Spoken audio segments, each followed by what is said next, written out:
47 pessoas aí já ao vivo com a gente. Quem for chegando aí vai compartilhar.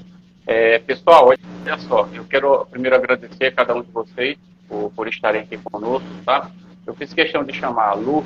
A Lu faz parte, né, de vários grupos, e eu estou participando como participante de um desses grupos de luta para que o servidor público federal, principalmente aquele que foi alcançado aí pela derrubada do veto 61, possa ser agora também alcançado por alguma ação efetiva que o governo possa fazer, seja através do grupo aí do Ministério de Gestão e Inovação, com a Esther Dweck, a sua equipe, ou através do próprio Ministério da Economia, não importa. O que a gente precisa agora que aconteça de efetividade é ações que possam colocar em prática a questão da volta da margem, dos 40%, que seria o cenário perfeito, acredito, né, Lu? Isso. Você sabe que a retrocesso do veto trouxe a margem dos 35% novamente, e o pior de tudo não é isso, né? Que com essa atitude o governo jogou a grande maioria desses servidores na margem negativa, tá? E de uma forma a perder de vista, porque a maioria desse pessoal, eu já vou dar um espaço para a Lu falar, a maioria desse pessoal já está com comprometimento máximo da margem nos 40%, que é o que eles tinham, e agora, com esses 35%, eles ficam realmente negativados, né? Eu já recebi relatos aqui no meu WhatsApp de pessoas que está com 100, com 200, tem gente com R$700 de margem negativa. Olha só que absurdo, né?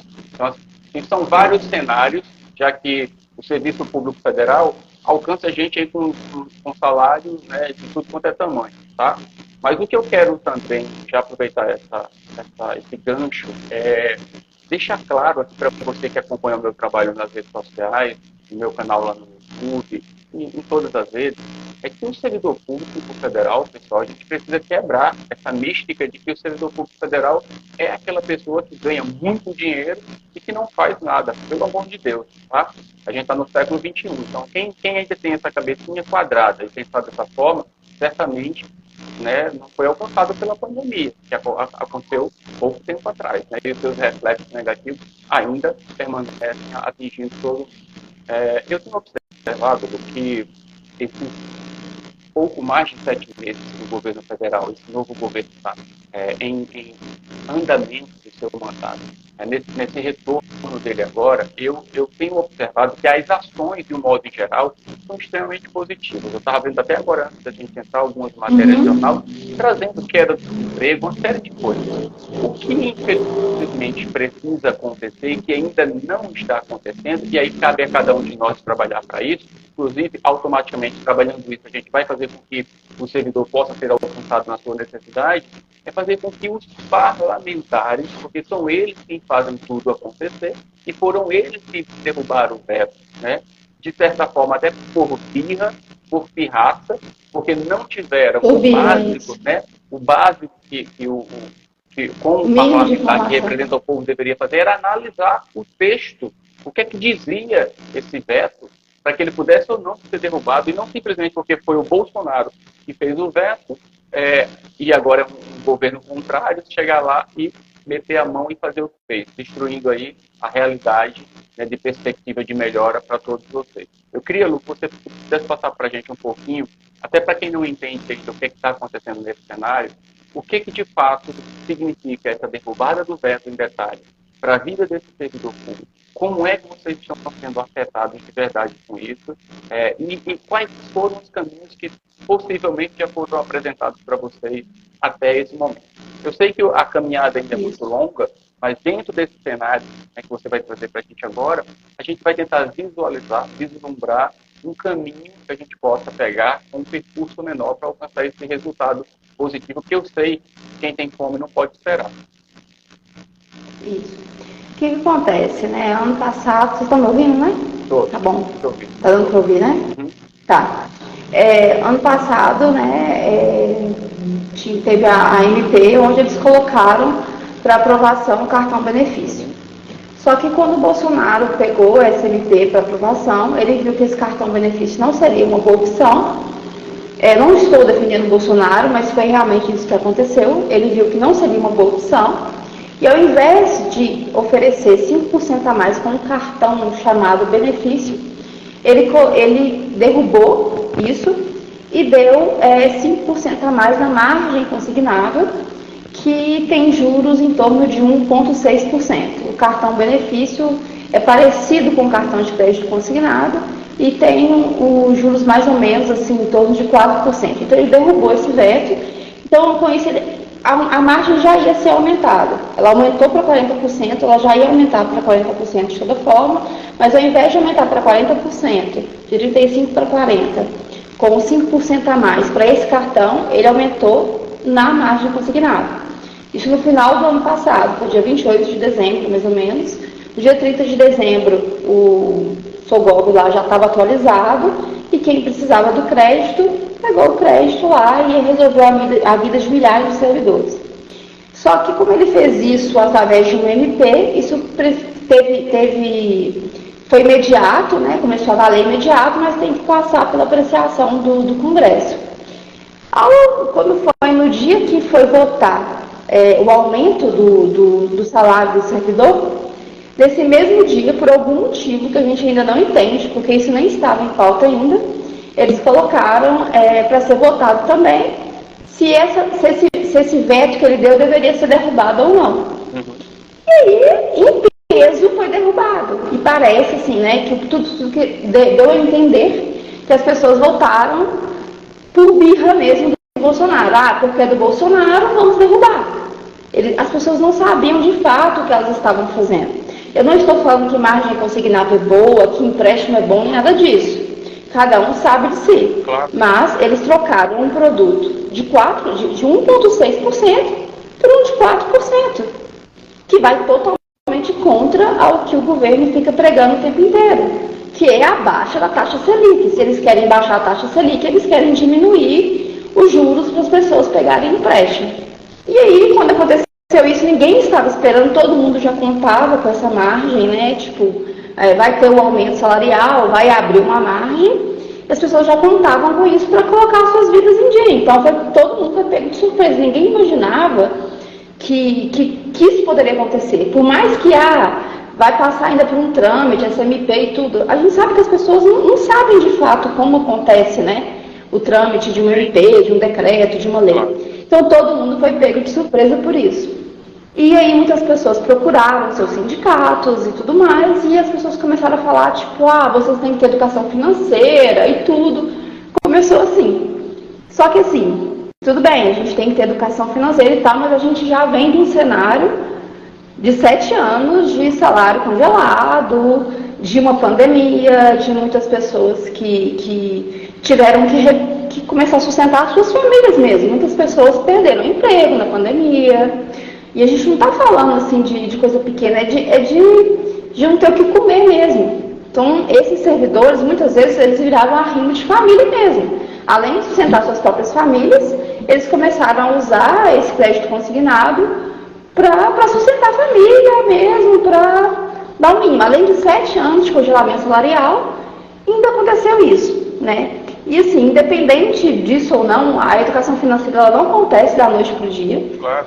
Isso é aos poucos mesmo, né? Se eles querem isso, eles têm que colocar profissionais à disposição dessas pessoas. Eu concordo plenamente, já falei isso com o grupo, já até indiquei pessoa para poder fazer isso por elas mesmo, né? Mas, se eles prezam tanto por educação financeira, como é que troca um produto que é menos de 2% por um de 4%, e pior, deixa as pessoas sem resposta durante 3 meses. Porque o que está matando mais as pessoas, o que está irritando mais todo mundo, é a falta de resposta. Eles simplesmente estão calados, eles não entendem o que é o crédito consignado, eles não fazem a menor ideia. Numa reunião que teve com o MGI, eles acharam que margem negativa era estar negativado no Serasa. Poxa, isso virou absurdo, né? Como é que você vai para uma reunião sem saber do que se trata? Né? O mínimo, assim, tudo bem, aquele servidor nunca precisou de margem consignada, mas ele tem a obrigação, eu como servidor eu sei disso, você tem a obrigação de saber o que você está falando, né? Não, ninguém vai ficar negativado, está todo mundo com a margem consignada negativa. Então, além de não conseguir fazer novos empréstimos, além de não ter esse cartão ainda disponível depois de 3 meses, as pessoas não conseguem nem refinanciar os contratos que elas têm, né? Porque tem portabilidade, tem refinanciamento, você vai atrás de juros mais baratos. E as pessoas não conseguem fazer isso, porque com a margem negativa, esse aumento de 9%, com desconto de tudo que tem no salário da gente, de imposto de renda, de tudo isso, ela continua negativa. Então é o que você falou, negativo R$200, R$100. Deixa eu te perguntar uma coisa. Esse aumento que aconteceu de 9% que foi anunciado, é bem recente, ele alcançou todo mundo, quem está na ativa, quem está na inativa hoje como aposentado, ou até mesmo quem é pensionista? Tira essa dúvida para a gente. Não atingiu todo mundo. Embora tenha falado que todo mundo vai ser atingido, assim, o que eu sei é que não atingiu todo mundo, porque tem uma lei que fala, eu acho que é de 2019 para cá, quem é pensionista, eu sei disso porque minha sogra é pensionista e ela não teve aumento. Essas pessoas, elas têm um aumento junto com o aumento do salário mínimo, que é em janeiro. Então, é uma informação que eles passam assim, todo mundo vai ter, mas não é verdade. E muitas pessoas que são pensionistas e aposentadas, elas não têm esse conhecimento. É uma informação que você passa assim, e é muita gente mais idosa, que não tem como recorrer a uma rede social, a ninguém para ter esse tipo de informação.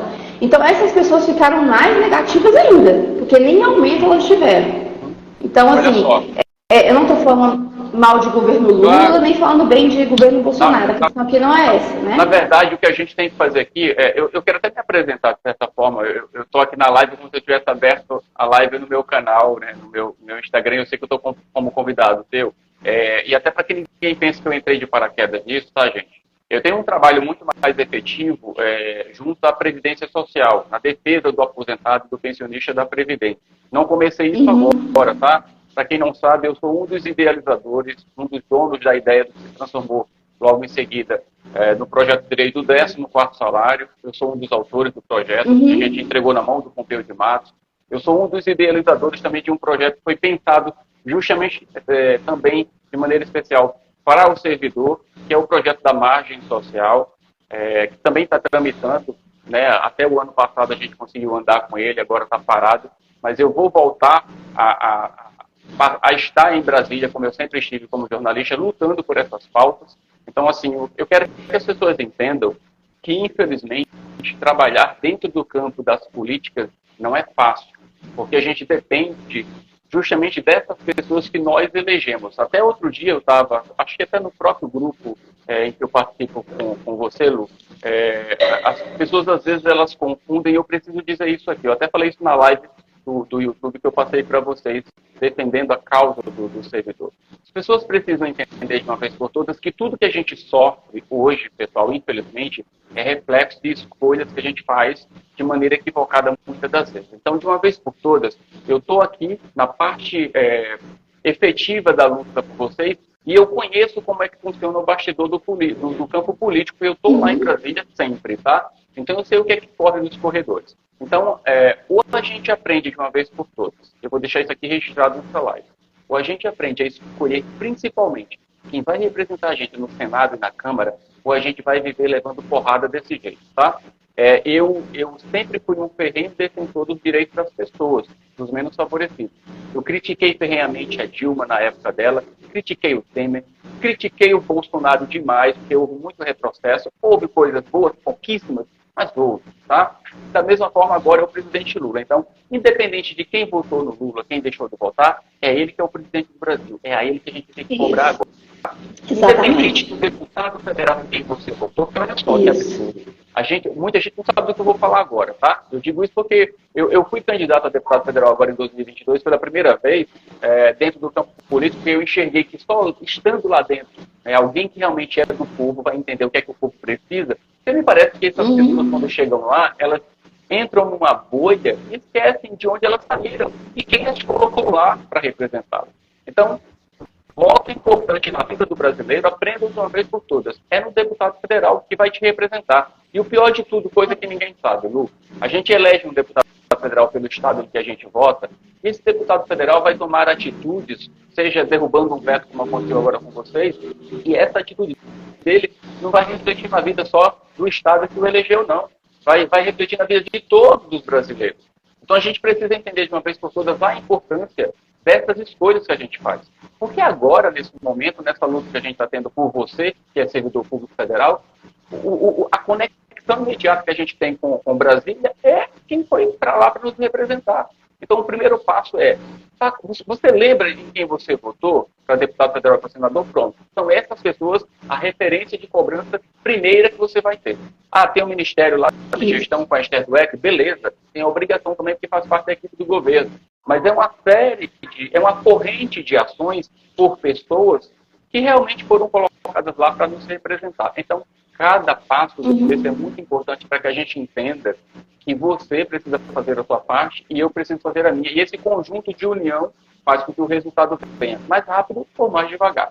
É importante lembrar também que agora não foi 100% do serviço público como um todo que, infelizmente, foi atingido por essa ação do governo. Tá? E isso enfraquece um tanto quanto a luta, infelizmente, porque lá atrás, quando eu participei do aumento da margem de consignado, todas as medidas provisórias, eu fui para Brasília, eu acompanhei o passo a passo delas nas tramitações, nas colocações de emenda, eu dei ideias para emendas, porque eu sabia, eu estava aqui do outro lado ouvindo vocês. Então eu sabia do que vocês precisavam.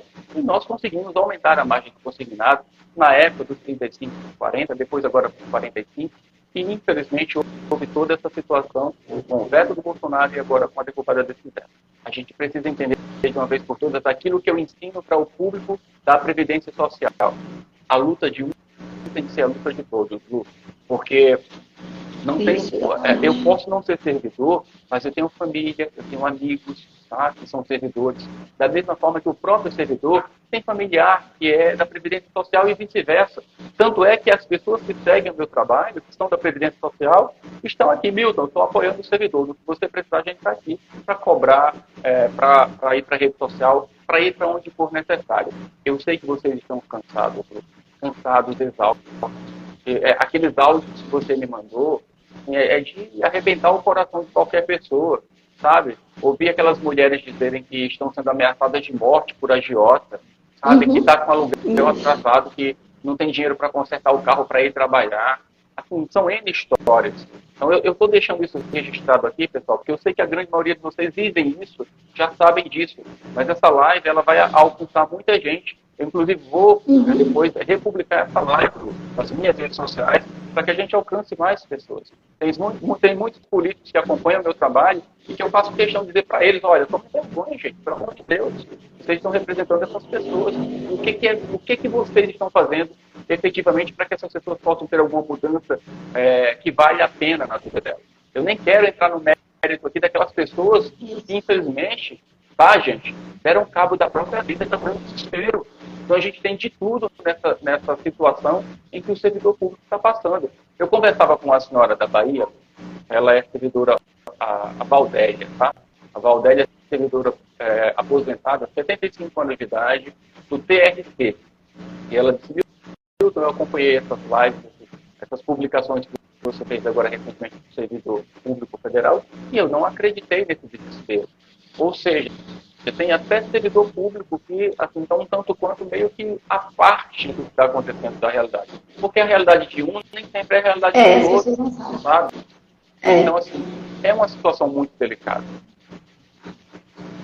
O que acontece, assim, é que eu acho também que tem muito mais gente por fora, assim, que está precisando disso, mas as pessoas, elas têm vergonha de dizer que estão devendo, que estão endividadas. Isso é uma questão emocional mesmo, sabe?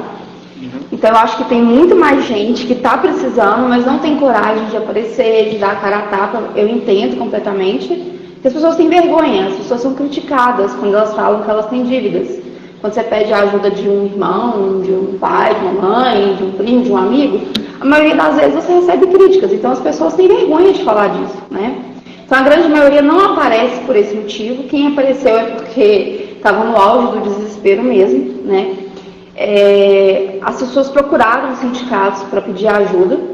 Os sindicatos às vezes lutam muito por melhorias no salário, condições de trabalho e tudo, e ela considerou que isso era uma causa muito pequena, né? Tipo assim, não é a grande maioria, igual você falou, não é a grande maioria dos servidores que estão precisando de crédito.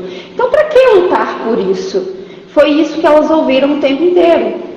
Dá para lutar ao mesmo tempo por aumento salarial, por reestruturação de carreira, e dá para brigar por uma coisa dessa também. Não é porque você não precisa do crédito consignado, eu não preciso do crédito consignado, mas se eu vier precisar, eu acho que é melhor eu pagar menos juros do que mais. Né? O sindicato ele tem que estar ali para lutar por todos, não importa se é uma causa pequena ou uma causa grande. Inclusive, se eles tivessem se disponibilizado, isso já teria resolvido há muito tempo, porque eles têm canal direto com o governo. Mas eles não fizeram isso. Eu preciso ser hipócrita aqui, eles colocaram cards na internet. Nós estamos aqui pela luta e tal, mas o que vocês fizeram de fato em relação a isso? Eles não fizeram nada. Quem fez foi os próprios servidores, indo atrás do MGI, né, do Ministério da Gestão, com a Ester e tudo mais, que cada um sabe de si, né? Eles estavam no direito deles, é igual eu falo. Eles falam, não, essas pessoas precisam de educação financeira. Eu também acho que todos nós precisamos disso, mas o fato é que tinha um problema ali, o próprio governo, ele admitiu que fez isso por birra do Bolsonaro, né? A Maria do Rosário deixou muito claro isso, que eles viram lá que era um veto que tinha sido feito pelo Bolsonaro e por isso que eles derrubaram, e simplesmente não deu a menor satisfação, não deu importância, porque não é uma causa que atinge em grande maioria os servidores. Atinge uma parcela que eu considero que é muito maior do que essa que a gente está vendo nas redes sociais, mas não é assim peso, né? Não está incomodando tanto assim eles, assim, senão eles já teriam resolvido isso. Mas o que eu vejo assim, a Maria do Rosário foi a única deputada que de fato ela viu que tinha sido feito um erro, ela votou pela derrubada, inclusive, mas ela falou, não, peraí, tem alguma coisa errada aqui, e ela criou uma PL para tornar essa margem facultativa. Só que a gente sabe que um projeto de lei demora muito tempo, né, para correr mesmo, para ser aprovado e tudo mais. Só que nas falas dela, ela deixou a entender que isso poderia ser resolvido com um decreto, com uma portaria do MGI, que teria um efeito imediato e depois ia para apreciação. Porque é contraditório um governo que fala de baixar a Selic toda hora, trocar um produto barato por um produto muito mais caro. É nisso que a gente está batendo na tecla. Eu tenho procurado ter acesso, sempre em algumas situações como essa, eu tenho procurado ter acesso direto à equipe mais próxima do Lula. Em conversa com a equipe, logo que ele assumiu, ele deixou muito claro que ele não, infelizmente, ele não é onipresente nem onisciente para saber tudo. E que ele faria questão de saber o máximo de coisas que podem estar dando certo para serem melhoradas ou que estão dando errado para serem consertadas, tá?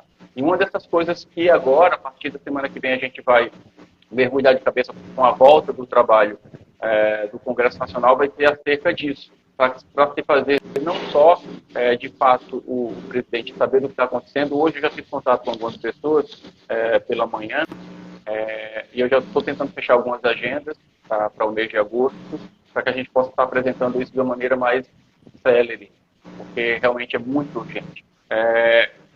Uma coisa que eu preciso comentar contigo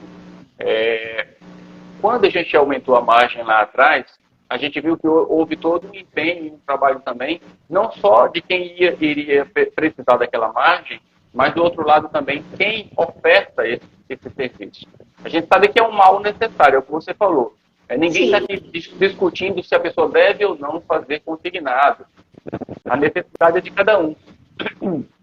Agora, o que tem que ser discutido é que se existe uma possibilidade de se ofertar um serviço com um juros menor, que se oferte, né?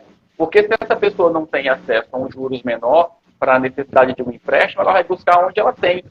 A necessidade vai ser a mesma. Então ela vai no agiota, ela vai em qualquer lugar, vai no crédito pessoal. É o que está acontecendo. É o que está acontecendo. Então, diante disso, isso é um estado de calamidade pública que o servidor está passando. Porque ele está de mãos atadas, desesperado, né? E ele tem que tomar alguma atitude, e ele está tomando atitude drástica e que, infelizmente, vai custar mais caro para ele, em todos os aspectos. Então, a gente tem um problema. Está virando uma bola de neve. Exatamente. A gente está com um problema seríssimo, grandioso, que a gente agora precisa correr atrás de uma solução. Eu tenho que fazer uma crítica também, tá, pessoal? Eu analiso tudo quanto é situação e, infelizmente, é lamentável ver tanto sindicato, tanta associação tanto grupo que oficialmente diz representar vocês e que não fazem nada. E eu vou dizer por que não fazem nada, tá? Eu vou dizer por que não fazem nada. Eu sei por que é, tá? Porque a grande maioria deles tem rabo preso com o próprio governo federal, através de ministérios. Então é um conchavo, infelizmente. O que acontece no bastidor é isso, tá, gente? Tem muito sindicato que te cobra para te representar e ele ganha dos dois lados. Ganha do teu dinheiro, que ele desconta todo mês, tá? E ganha do outro lado, para fazer o que muitas das vezes o governo quer. Então ele faz de conta que te representa e ele come o teu dinheiro, infelizmente come o dinheiro do governo também para fazer o que muitas das vezes o governo quer. Essa é uma dura realidade, tá? Então, assim, eu tenho sido um crítico ferrenho de tudo enquanto é representante. Não estou dizendo que são todos, mas tem muitos que agem dessa forma, infelizmente. A grande maioria. E o que acontece é que até quem está sendo prejudicado, vendo a atitude do governo, ainda continua defendendo, e quando a gente tenta fazer uma crítica mínima, cai matando, como se nós que estamos lutando para resolver o problema, fôssemos inimigos dele, só porque estamos fazendo uma crítica ao governo, né? É como eu disse, eu fui uma eleitora de Lula, eu votei em Lula, eu fiz campanha para ele, mas eu estou seguindo o que ele mesmo disse, é para fazer crítica, não é? É para criticar quando tiver alguma coisa errada, então eu vou criticar. Com certeza. Né? O político ele não tem que ser tratado como uma celebridade, uma pessoa intocável. Não. Se ele está me prejudicando, não significa que eu estou criticando ele, porque eu estou defendendo o governo passado. Se a eleição fosse hoje, eu votaria nele do mesmo jeito. Porém, ele está prejudicando, assim, a culpa não foi dele, mas o governo está prejudicando. As pessoas que ele escolheu para poder auxiliá-lo, está prejudicando os servidores que, inclusive, foram responsáveis, em grande parte, pela sua eleição. Claro. A diferença de votos foi muito pequena, tá? Foi muito pequena, a eleição foi muito acirrada. Se não fosse grande parte dos servidores, talvez ele não teria sido eleito. Digo novamente, teria votado nele hoje novamente. Porém, a atitude do governo dele está prejudicando grande parte dos servidores. Eles não estão olhando com o devido cuidado para essas pessoas. A gente tem gravação de ligações da gente ligando para o MGI, conversando com várias pessoas lá de dentro e eles tratando com um total desprezo da situação. Muitas das vezes a gente não quer nem nenhuma solução imediata, é uma satisfação. É tipo assim, olha, isso vai ser resolvido a partir de setembro, a partir de outubro, a partir de agosto, porque o silêncio é que está matando as pessoas, é que está deixando as pessoas em depressão. É o mínimo de satisfação possível. O cenário ideal realmente é a margem facultativa, para as pessoas utilizarem como quiser. A grande maioria vai utilizar, com certeza, com um crédito mais barato, mas quem não quiser usar como cartão de crédito, utiliza. Isso aí é problema de cada um, mas eles têm que dar uma satisfação. Todo mundo aqui é servidor público, a grande maioria é servidor público. E o servidor público, ele tem o dever da transparência. A gente tem que agir com transparência. No meu trabalho, se eu não tivesse o mínimo de transparência, eu já teria sido advertida. Porque quem está trabalhando lá diretamente com o governo pode tratar as pessoas de qualquer forma, com desprezo, rindo, fazendo deboche. Não importa se é uma pessoa ou se é 1 milhão. Se está atingindo uma pessoa e ela quer uma satisfação, o governo tem que dar uma satisfação. E quem está sendo afetado tem que parar com essa ideia de ficar puxando o saco. Está acontecendo uma coisa, você está sendo prejudicado, nós temos que cobrar. Não quer dizer que a gente, nunca mais vai voltar nesse governo, não é isso. Mas eles têm que resolver e a forma que a gente tem é criticando, né? Claro. Na verdade, estamos fazendo aquilo que tem que ser feito, tá? Porque se a gente não faz as críticas necessárias, as melhorias não virão nunca e vocês continuarão prejudicados. Exatamente. Esse cartão, né, chamado de cartão de benefício para mim não traz nada, mas enfim, é o mal necessário que vocês têm, sequer entrou, né, em efetiva atividade. Não é isso, Lu? Isso, não entrou. Não tem nem data. Né? Hoje nós ligamos lá, várias pessoas ligaram, eles não têm data. Não sei, está em regulamentação. Como assim não tem data? É lei, já tinha que estar valendo. Não tem como, vocês tiraram o outro por percentual com um dia, né? Com um dia eu já tinha tirado do portal. E aí o outro para entrar são 3 meses, um produto que já existe no INSS, demorar 3 meses, eles estão fazendo pouco das pessoas, da inteligência das pessoas mesmo. Eles acham que o endividado é burro. A minha sensação é essa, que eles acham que a pessoa endividada é burra. 3 meses para colocar uma coisa muito simples em atividade. Então, alguma coisa está acontecendo além do que a gente está vendo. É o tempo todo, não tem previsão. Como não tem previsão? tem que ter alguma previsão. Com certeza. Ô Lu, eu quero te agradecer, tá, por esse bate-papo. Eu acho que como um pontapé inicial para a gente fazer uma série de outros bate-papos, inclusive, por mais tempo agora, eu vou trazer pessoas que possam também dar uma contribuição para a gente, pessoas de Brasília, tá? Já estou em contato com algumas delas. Eu vou só fechar algumas datas para a gente fazer isso, inclusive pelo YouTube, que a gente vai ter um alcance maior.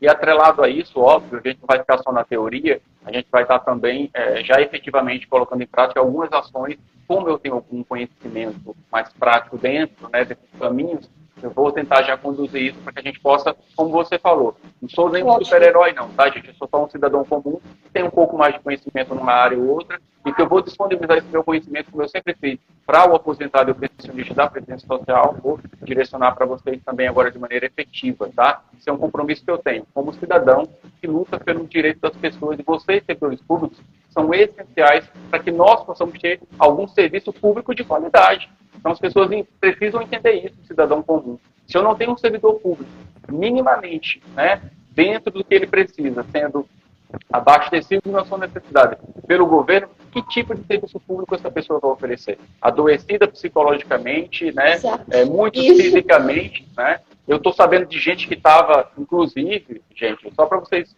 saberem, tá? Tem muito servidor público que estava aposentado e que está tendo que mentir para fazer perícia médica e voltar para o trabalho para tentar minimizar os problemas financeiros. Então, olha que ponto o servidor público está chegando, pessoal. Isso é inadmissível.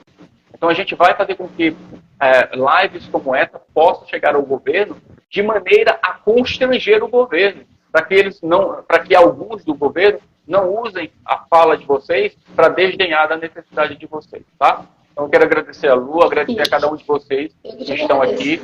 E eu peço uma coisa, tá, gente? A Lu vai deixar essa live disponível no Instagram aqui, nos servidores prejudicados. Espero que eu consiga. Vai deixar aqui, quando ela encerrar aqui, vai dar a opção lá dela manter. E aí vai dar a opção. E aí você compartilha, pessoal. Quanto mais a gente compartilhar, e olha só, bora continuar usando aquela hashtag, tá? Margem consignável já. Vamos trabalhar só essa hashtag porque ela ganha mais força e a gente coloca ela no top aí, tá? No top das hashtags para alcançar o próprio governo, tá bom, gente? Um beijo no coração e eu estou sempre à disposição. O que eu quero falar, assim, só para finalizar, é que na próxima semana, né, acaba o recesso. Sim. E a nossa luta tem que ser em vista de tornar essa margem facultativa. A gente já sabe de possibilidades que, igual você disse, tem como fazer isso, né? Através de uma MP, um decreto, a gente vai pedir sua ajuda. Você mesmo já disponibilizou de fazer isso, né? Que é a única pessoa que, com real credibilidade, que veio dizer uma coisa que dá para ser feita. Eu acho que as pessoas não podem mais passar por isso, que a gente tem que procurar, eu vou falar de novo, o pessoal briga comigo, mas a gente tem que procurar educação financeira sim. Eu tenho indicado uma pessoa da minha confiança para poder fazer esse trabalho e tudo, porque eu acho que a gente não pode ficar nas mãos do governo mesmo, a gente tem que procurar outras formas de se virar mesmo, mas é isso. Eu vou indicar, a gente vai continuar na luta e é isso, tá bom? Valeu, gente. Um beijo, obrigado, Lu, pelo convite. E a gente tá aqui, tá, gente? Tchau, tchau. Tchau.